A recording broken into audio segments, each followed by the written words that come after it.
এই মুহূর্তে আবার এক গুরুত্বপূর্ণ আপডেট। আলুর প্রতি কেজি ৬ টাকা, অথচ বাজার দর ২০ টাকা। বিরাট ক্ষতির মুখে বাংলার আলু চাষিরা। ধান চাষের মরশুমে অনেক কৃষক ভরসা করেন কোল্ড স্টোরে রাখা আলুর ওপর, কিন্তু এবছর আলুর দাম এমনভাবে পড়েছে যে চাষিদের মাথায় হাত পড়েছে। খোলা বাজারে যেখানে আলু বিক্রি হচ্ছে ১৮ থেকে ২০ টাকা কেজি দরে, সেখানে কোল্ড স্টোরে রাখা আলু বিক্রি হচ্ছে মাত্র ৬ থেকে ৭ টাকা কেজিতে।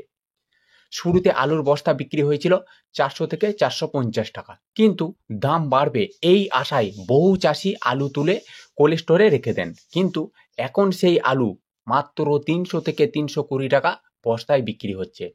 ফলে ১ কেজি আলুর দাম দাঁড়াচ্ছে ৬ থেকে ৭ টাকার কাছাকাছি।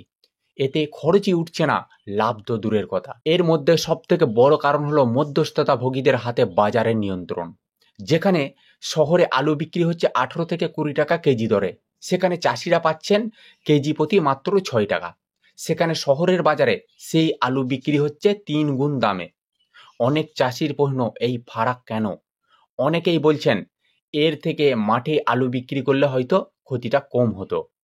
সরকারি হস্তক্ষেপের দাবি কৃষকদের। হুগলির ব্যবসায়ীরা জানিয়েছেন এখনও কোল্ড স্টোরে ৭৫% আলু পড়ে আছে।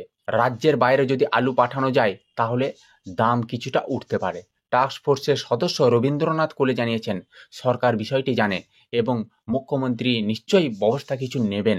তো এই মুহূর্তে আপনারা যদি আলু বিক্রি করতে চান বা বন্ড বিক্রি করতে চান, আপনারা কিন্তু লস করবেন।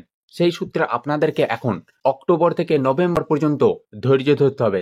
আলু রপ্তানি হওয়ার সঙ্গে সঙ্গেই কিন্তু দাম বাড়তে পারে। তো অবশ্যই আপনারা এখন ধৈর্যকে ঠিক রেখে বেশ কিছুদিন অপেক্ষা করুন।